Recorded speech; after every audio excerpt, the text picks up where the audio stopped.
Kayo po ba mga bossing ko ay isa sa mga nakakapansin na parang nagsunod-sunod na ang mga pagsubok na pinagdadaanan nyo sa ngayon? Ako po ay may share sa inyo na mainam na subukan nyo po itong gawin upang sa ganon kung ano man ang mga pagsubok na yan ay kaagad nyo itong masolusyonan. Ito pa mga bossing ko ay galing po sa gripo lamang. Pwede po ito basta malinis po siya, yung tubig po natin mga bossing. Ngayon pa mga bossing, kung meron naman kayo ng mga nanggaling na tubig ulan na malinis, na walang mga latak, okay po yun.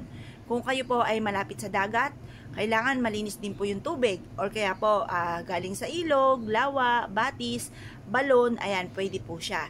Ngayon pa mga bossing, kung wala ka naman at ikaw dadayo pa sa malayo, mape-pressure ka, mapapagod ka, okay na po ito mga bossing. Kasi kailangan kapag bumagawa tayo ng mga pampaswerte, kalmado po tayo. At hindi tayo nape-pressure, hindi kayo naiinis. Ngayon pa mga bossing, kaya mas mainam, tubig gripo na lamang. Ngayon pa mga bossing, ang tubig, bakit natin kailangan ang tubig? Ang tubig ay isa sa mga powerful na humihigop ng mga negatibong enerhiya. Yung mga kamalasan na yan mga bossing. At instead ng mga negatibo ay panay positibo at kayo po ay makakaramdam ng malaking magandang pagbabago na magaganap sa buhay po ninyo. Ngayon po mga bossing, ito po yung ating tubig. Sasabayan po natin ito mga bossing ko ng 10 piso na luma. Kasi dalawa yung kulay po nito. Meron po siyang silver na lining. Ang silver ay pantaboy ng kamalasan at ang gold naman ay for abundance. Hugasan nyo muna itong mabuti at patuyuan sa sinag po ng araw mga bossing. Ngayon pa mga bossing, mas mainam na tatapat ka sa liwanag ng sinag ng araw. Kagaya nitong aking ginagawang ito mga bossing. Pagkatapos ay magwi-wish ka na sa pamamagitan nito ay magtutuloy-tuloy na ang pasok ng swerte sa inyo or masusolusyonan ang problemang pinagdadaanan. Magkakaroon ka na negosyo na dito ka na yayaman. Depende sa gusto po ninyo. Or kaya po kasi may mga bossing ako na mayayaman pero kalusugan naman ang problema or sa kanilang pamilya or sa kanilang karelasyon. Depende sa problema po ninyo or sa mga pangarap po ninyo. Magkaroon ako ng bahay na malaki na basta sabihin niyo po kung anong gusto po ninyo. Or kaya ay magkaroon ako ng sasakyan, ng mga magagara, yung mga ganon.